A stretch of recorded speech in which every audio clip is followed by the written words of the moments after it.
Okay, let's get started here. So test number 2 has been graded, but I cannot hand them back yet. That's because there's still one student who has to take the exam. The student will be taking it Friday afternoon, so I anticipate posting the answer key to the test Friday late afternoon or Friday evening.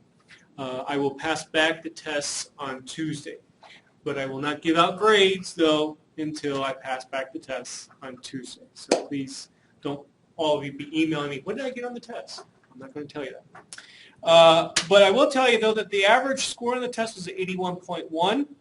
Median was 83.5. So it was very, very, very similar to the last exam in terms of the overall class performance.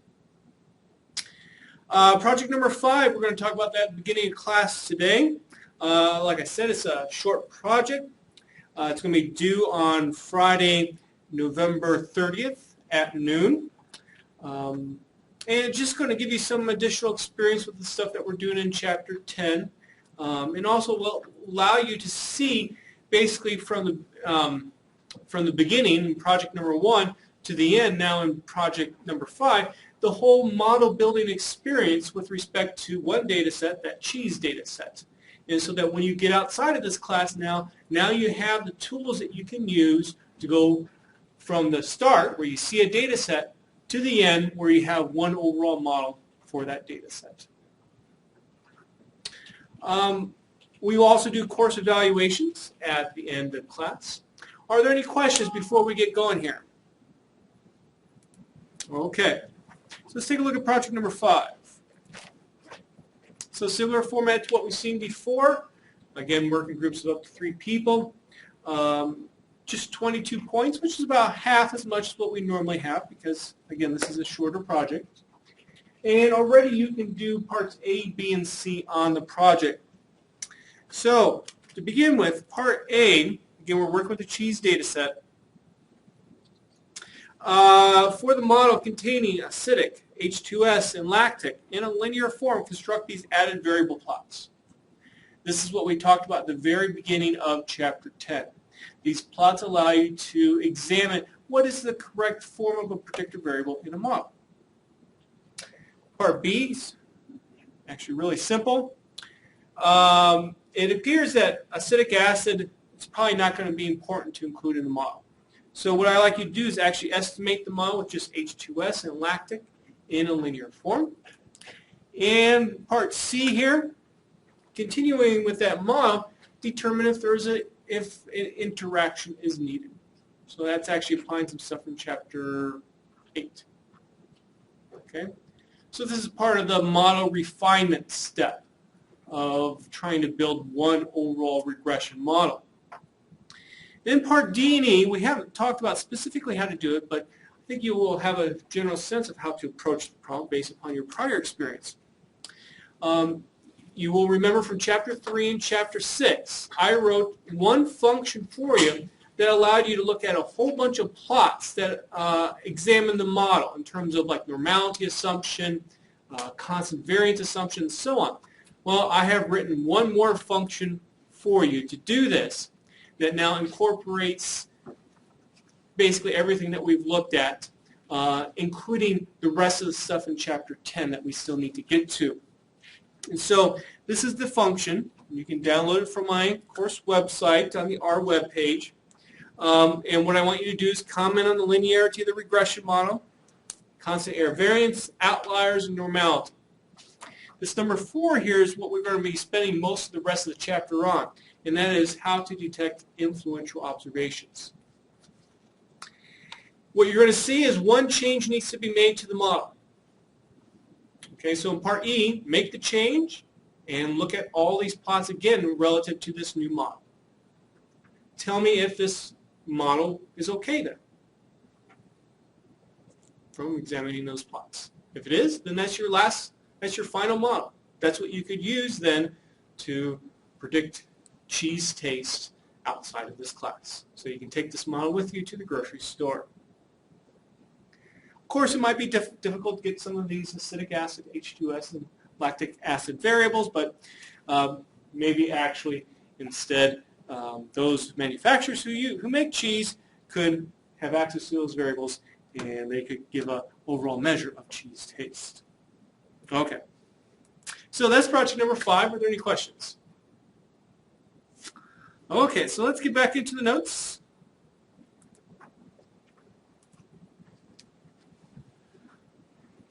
Okay, we want to identify influential observations. This is extremely important in regression analysis. Again, what do I mean by influential? Well, a particular observation that changes your model, let's say changes the B's, or changes your Y hats from what they would have been otherwise if that observation wasn't actually in your data set. You do not want typically influential observations that are going to change your understanding of a particular process or a particular data set. So we want to be able to detect these. And we're going to look at 3 different measures that allow you to determine if there are potential influential observations. The first one's called or referred to verbally as DF fits. So notice I don't say it's DFFITS. I actually pronounce it DF fits. And basically DF fits means we're going to look at the difference in fitted values, in other words, predicted values. And this is what the measure looks like. So DF fits, and then a subscript I to say we're going to calculate it for the ith observation. So that means we're going to actually calculate for I equal 1 to n. So every single observation is going to get one of these numerical measures. And simply, the numerator is a deleted residual. Remember, take y hat I minus y hat I, then a parentheses I, means let's compare the predicted value with all the observations in your data set to the predicted value without that particular observation in the data set. Okay? And then we just kind of standardize it by taking divided by the square root of MSE, parentheses I, meaning without that ith observation in your data set, get your MSE, times the ith diagonal element of your hat matrix. What this is measuring is the influence of a single observation on one particular predicted value, one particular y hat. We'll look at other measures later. But right now we're just focusing on what happens with this one particular predicted value. Does it change whether or not the ith observations in the data set or not? You can roughly then think of this DF fit, since it's kind of like a standardized value, as the number of standard deviations by which y hat sub I changes when observation I is removed. So what would you prefer this DF fits to be?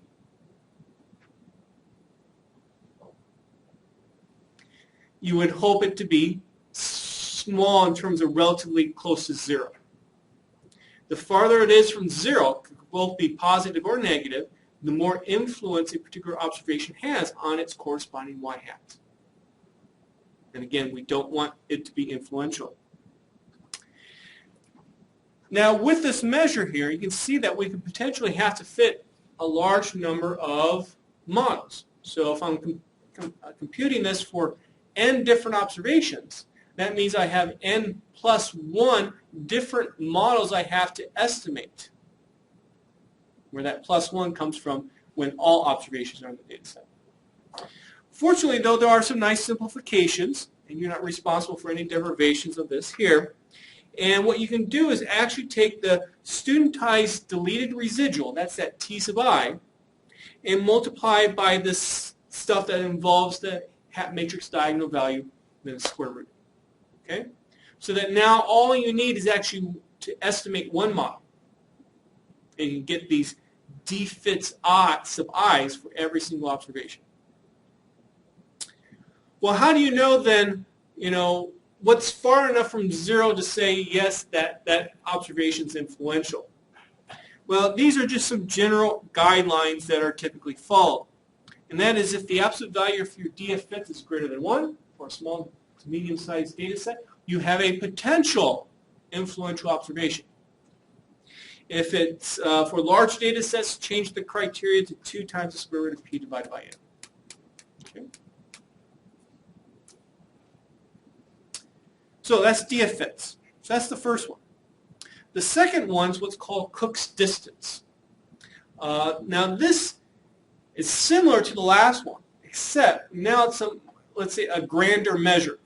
It looks at the influence on all of your fitted values. In other words, all your y hats. How does one particular observation affect it? Okay, this was developed by someone by the name of Dennis Cook, who's a professor at Minnesota, and happens to be a graduate of Kansas State University, which is where I got my PhD as well. I've actually met him once. He's a nice guy. Anyway, Cook is probably one of the leaders, if not the leader, in regression analysis research. He's published tons and tons and tons of papers on it. It's pretty close to retirement now. So this is what Cook's distance looks like. D for distance. So I hope someday that I have a statistic named after me. It's called B. I don't know if that will ever happen. D, well, D for distance, that is. So I guess I kind of misspoke there. It's not a C. It's a D for distance. But again, I hope someday that there will be a statistic called B. Once I was attending a dissertation defense, and the student, whose last name was Gibson, had a statistic he developed. He called it G.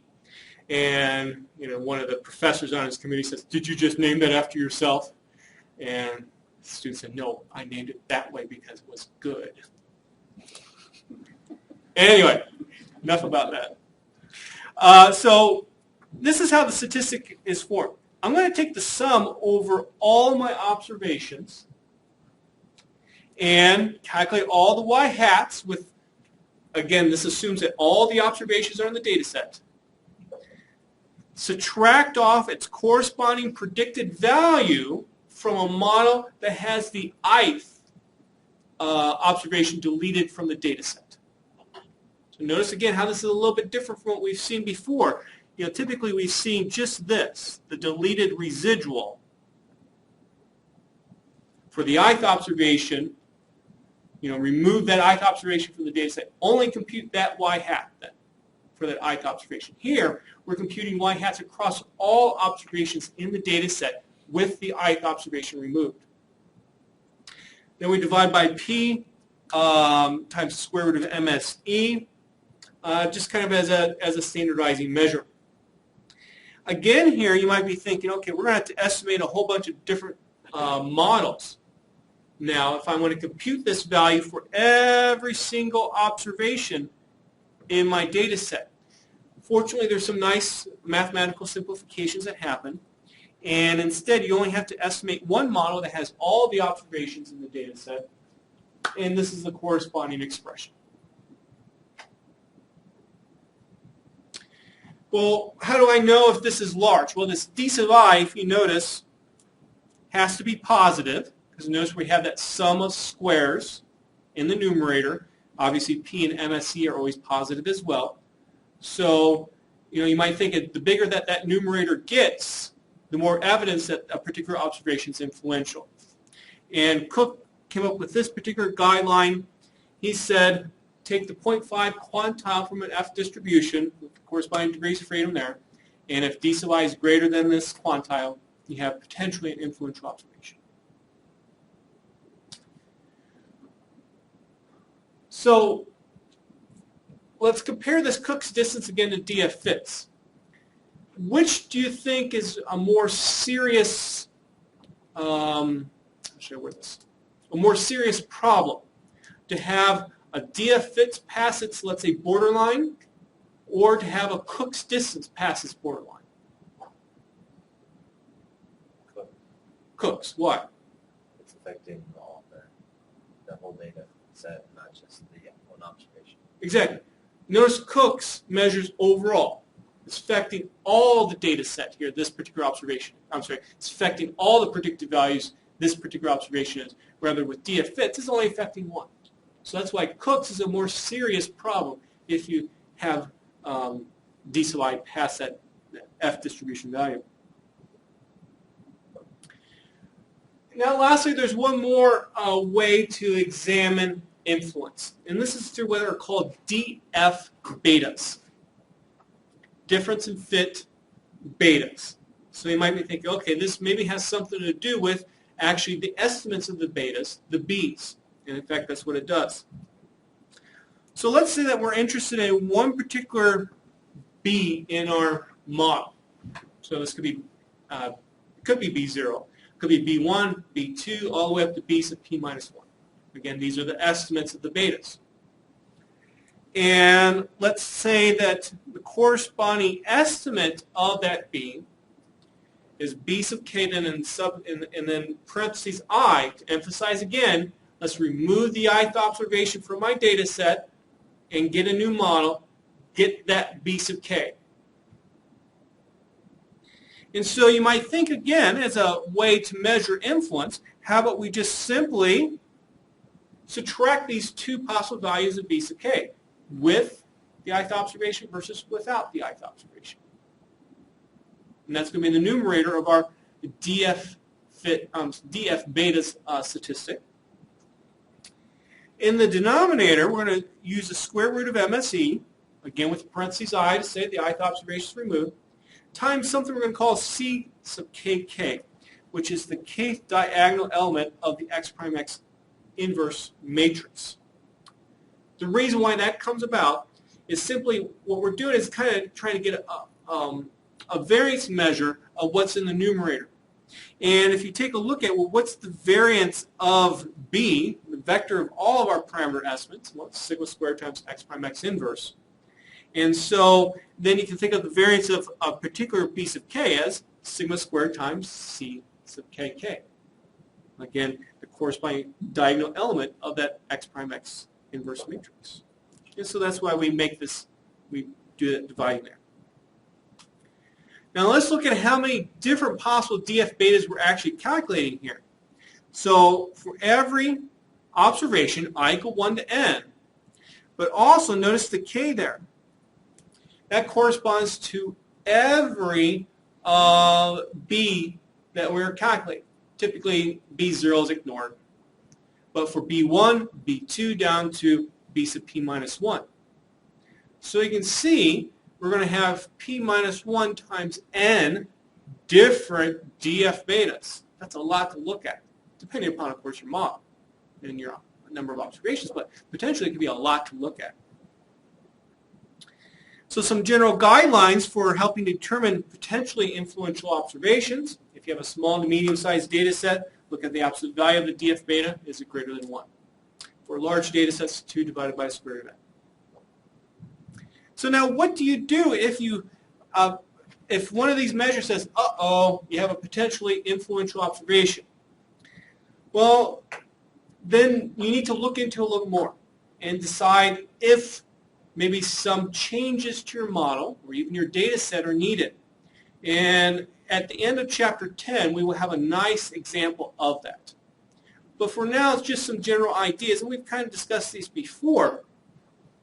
What you can do, what should be done, is actually yourself estimate the model with and without that observation.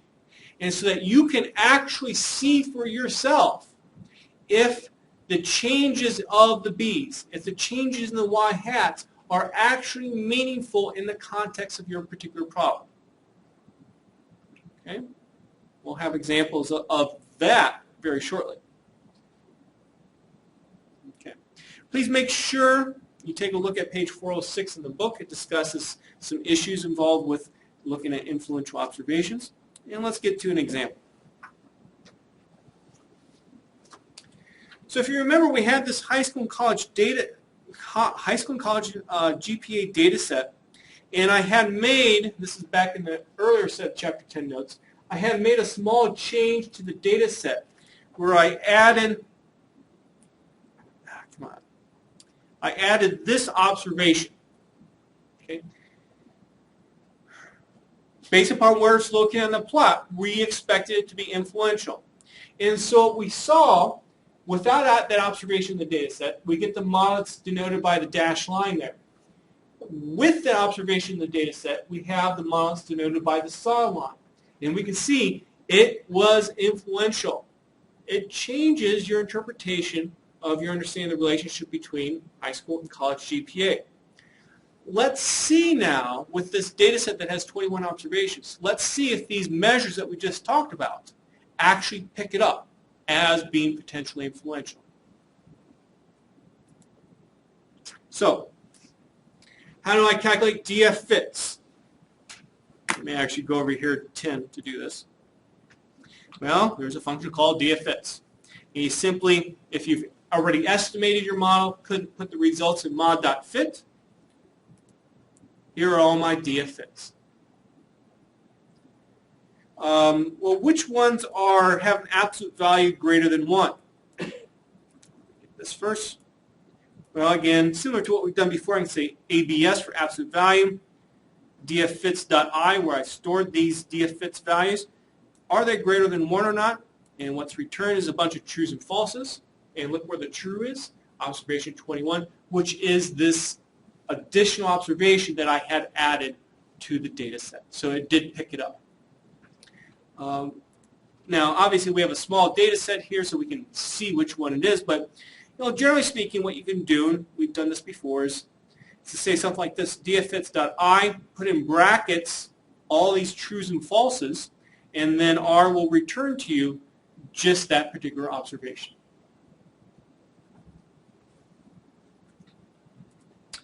Let's look at Cook's distance. So there's a function called Cooks.distance. And again, if I run it with mod.fit, you see all my Cook's distances listed there. I put the results into cook.I. And if I look at cook.I greater than the 0.5 quantile from a F distribution with the corresponding degrees of freedom, we can see only the last observation is past this borderline. So again, I combine that with cook.I, and there you go. So, these results that we're having here are making sense based upon what we saw in that scatter plot. Lastly, let's take a look at DF betas. There's a function called DF betas that calculates the stuff for you. I'm going to put that in an object called dfbeta.all. And let me just highlight that portion. And you can see here are all my DF betas. Again, one for every single B. So the intercept and then the slope. Down here, using a criteria of is the absolute value greater than 1, we can see again, observation 21 is popping up as being potentially influential. Okay.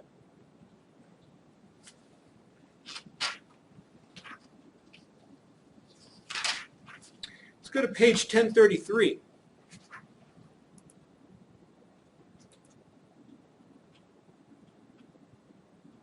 So, what do we do next in a real set situation where you have something like this? Well, now what you should do is actually estimate the model yourself, with and without that observation, to see if it's truly influential, to see its true effect. And so that's what I did here. I don't have the code, though. And so without the observation, that's what my B0 and B1 were. With the observation, this is what happens. Well, let's find the relative change, 28%. So my B1, which is that slope, which is what's really controlling my understanding of the effect of X on Y, has now changed by 28%. That's a relatively a large change. Fortunately, though, the direction of the relationship has not changed. It's still a positive relationship, so at least we have that. But the strength of the relationship has changed. And that corresponds to, again, to what DF betas found. Well, what about Y hat? When X is equal to 4.35, we get 3.75 as my estimated college GPA when using the data set without the extra observation. Now, with the extra observation, my estimate drops down to 3.31. Again, just to emphasize this, we can see how that line drops down towards the point. That's why we see a drop of the estimated college GPA.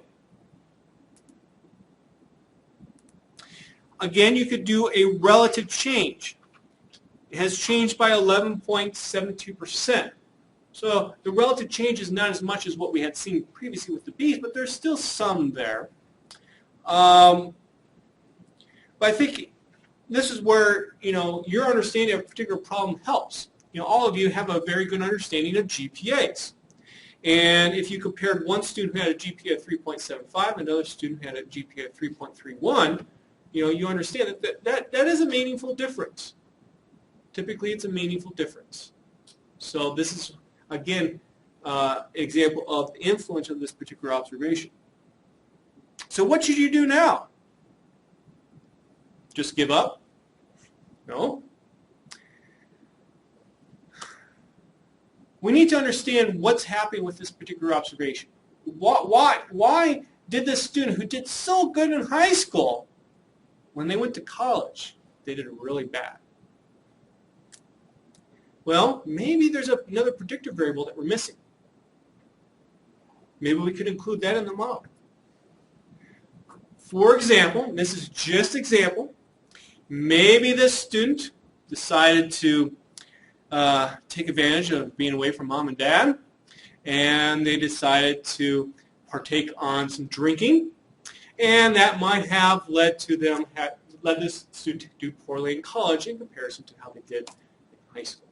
So, I'm kind of making fun of that, but really, think about that. If you had a variable that you could include in your model that had, let's say, average number of drinks per week, well, that might be good.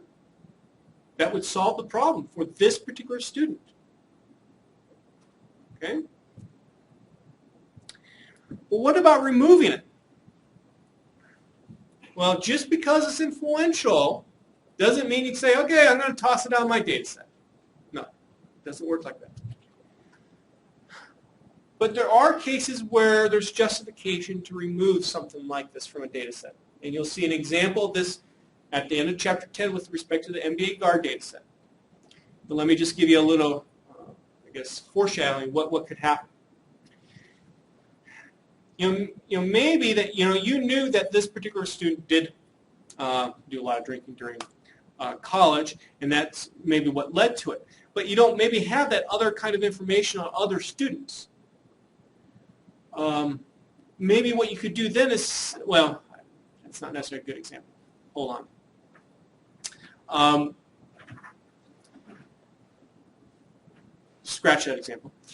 Instead, what I think a better way to think about this is that you could, let's say, limit your population of inference. Meaning, instead of, let's say, using this model for all students, maybe there's a certain characteristic about this student that you could say, okay, I'm going to disqualify this student from, being in my data set, but because of certain characteristics that student has. But then that's going to limit then all your population of all the students that you can make inferences to.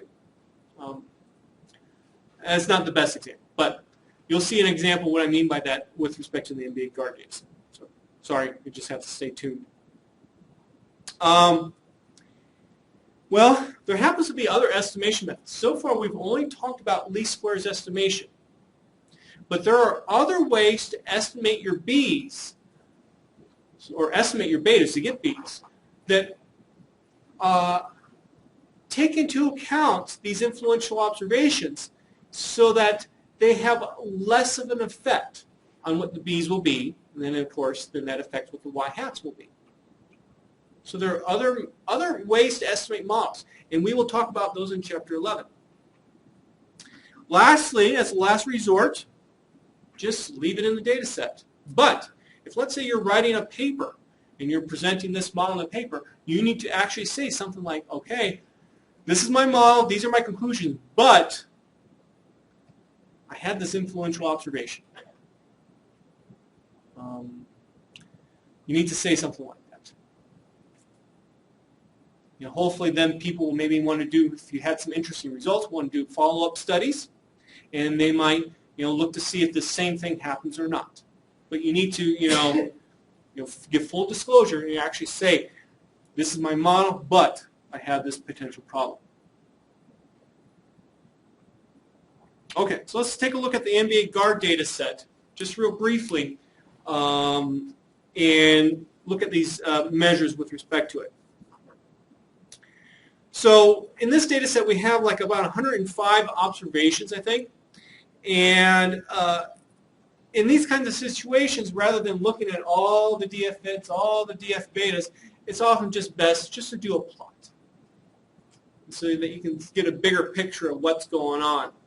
So with my NBA guard data set, I'm going to do what's called an index plot, where on my x-axis, I'm simply going to put observation number. So 1:n gives me 1, 2, 3, 4, all the way up to, I think, 105. Y-axis, suppose I've already found my DF fits, put them in an object called dffits.i. I should have had that code in there. Unfortunately, I did not.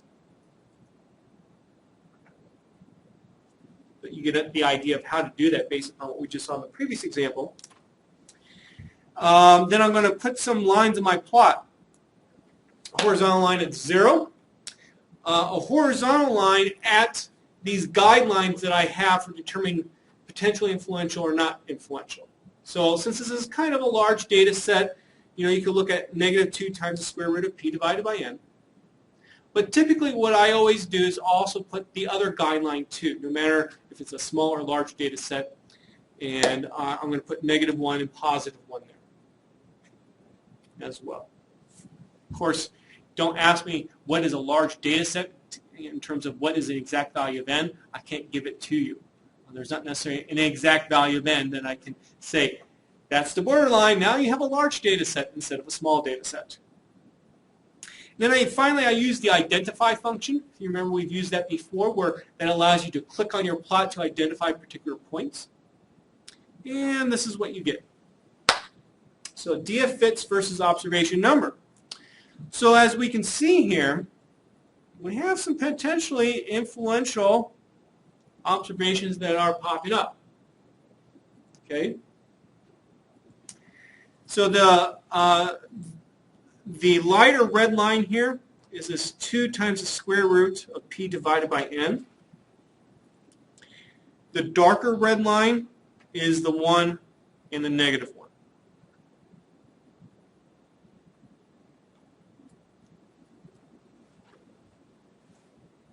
So most observations are within those lighter red lines, but there's some that are outside.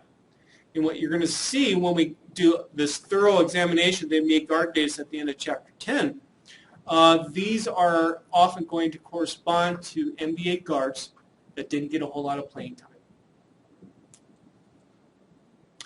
Cook's distance. Well, again, suppose that I actually, I don't know why I left that off there, suppose I actually use the Cook's distance a function and put the results in cook.i. I do a very similar plot. I use then as a horizontal line a quantile from the F distribution, and this is what I get. So this is good that there's no particular observations out there that are influential to all the y hats. So that's good. That's good. And lastly, with my DF betas.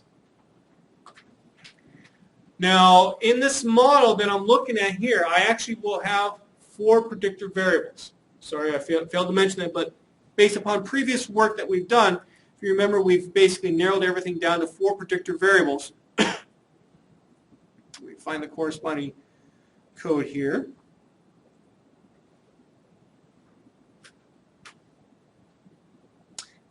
MPG, height, field goal percentage, and age. So I need to look at 4 sets of these DF betas for every single observation. So you can see it's going to be a lot of them.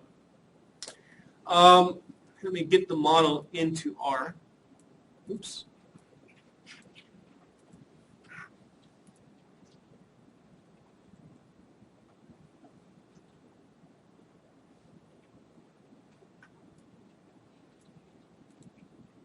So what I'm going to do is a 2-row, 2-column sets of plots so that we can examine these. And I couldn't remember this before when I was before class when I was reviewing my notes. Have we talked about what's called a for loop in this class? Sorry to have to ask. It's just I teach so many classes. It's hard to remember which ones I talked about specific segments of code sometimes. Okay. If you've taken a computer programming class before, you should have a general idea what a for loop is. That's what this is here. If you have not taken a computer programming class, briefly, what a for loop is, it allows you to what's often referred to as loop over particular values in succession. So what this code here says, for j in 1 to the number of predictive variables that I have, which I found up here, so j in 1 to 4, I want to repeat the following steps, which is just simply plot my df betas. So the first time through the loop, j is going to be 1. So wherever you see j in here, it's going to be replaced with the value of 1. So plot x-axis, my observation numbers, y-axis, all my df betas. If you remember, these are in a matrix from what we saw in the previous example. Let me actually just show you.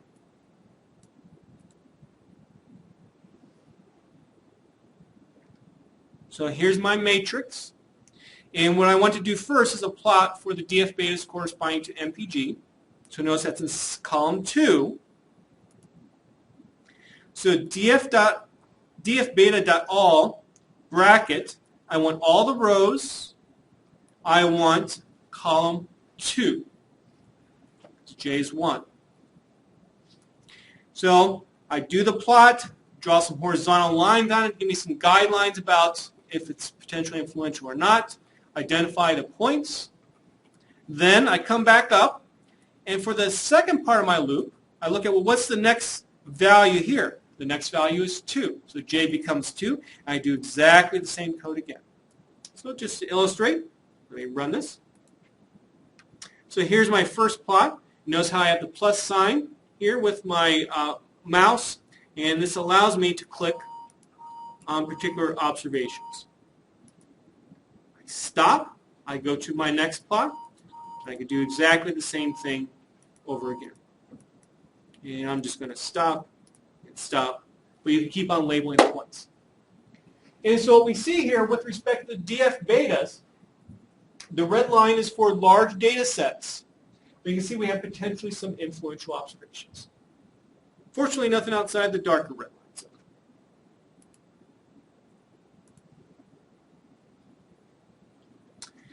Now, what one could also do are what are called bubble plots.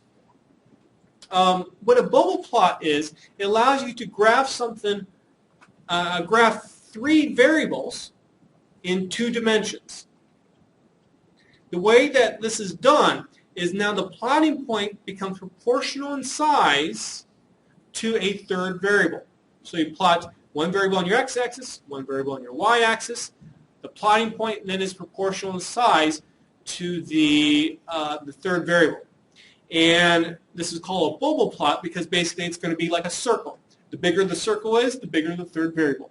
The smaller the circle, the smaller the third variable. This is what a bubble plot looks like. This is on page 1039. Where when I'm plotting here, this is R sub I. That's what we refer to as our studentized residual. On the x-axis, I have my y-hats. So this is a plot that we've kind of seen before, except for now, look at the size of the plotting points.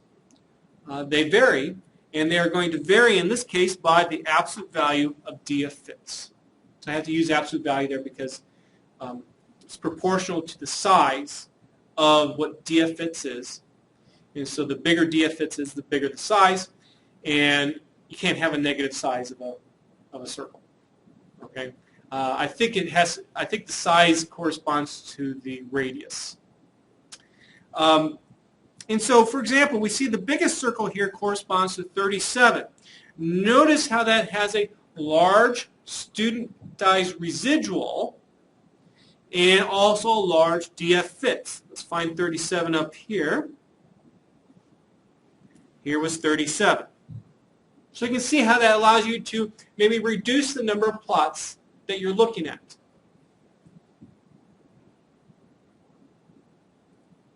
We see some other observations here too. Notice, for example, observation 21 had a large DF fits, but did not have a large studentized residual. Okay. How do I do this plot? Well, you can't use the plot function anymore, but there's a function called symbols. The reason why it's called symbols is because you're varying the symbol size that's being plotted by this third variable. And so in this plot, I just take my y-hats, studentized residuals that we calculated before, and then the key component here is circles. That corresponds to what you want the third variable to be represented as, the absolute value of DF fits. Then the rest of the plot's pretty much like what we've done in the past. Note that you can get some of these plots as well by using the plot function in R. You can say plot mod.fit, and there are 6 potential plots that can be produced, and you can specify which ones you want. If you say 1:6, that gives you them all. If you just say, let's say 1, it gives you just plot 1. And you're going to see, like, for example, the Cook's distance plot is represented there as well. But it doesn't give us, unfortunately, all the plots that we wanted, so that's why I introduce them to you in a different way. Okay. Are there any questions? Okay, why don't we stop there and do course evaluations.